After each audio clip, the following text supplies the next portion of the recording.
course I can. So a few examples would be, for example, when you affirm for the third party, you could say the third party blocked my person. The third party is talking to somebody else. If you turn it around, you can affirm my person blocked the third party. My person is only talking to me.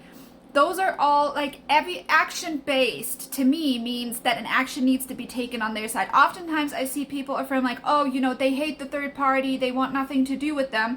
But think about it. You can still be in contact with somebody that you dislike. It happens every single day.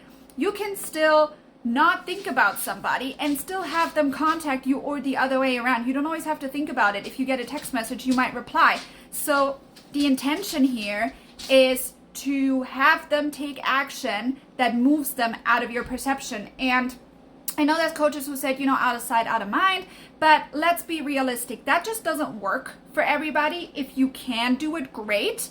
But in my experience, sometimes when I put something out of my mind, right, and I try to ignore it, but I still have these like small pestering thoughts in the back of my head. They come like maybe even just once a day for a short amount of time, and I don't address them at the time, the chance of it still being there or consistently coming back is still given. And then you have to start from scratch all over again. So if you're someone who overthinks, or if you're someone who knows that you can't just put it out of sight, out of mind, even if it's like subconsciously, consciously, whatever the case may be, taking action in terms of affirming for them to take action is still the better route than to pretend it doesn't exist while you're still ruminating over the thought that it does exist and that it's there and that it's bothering you, because that way it just won't go away.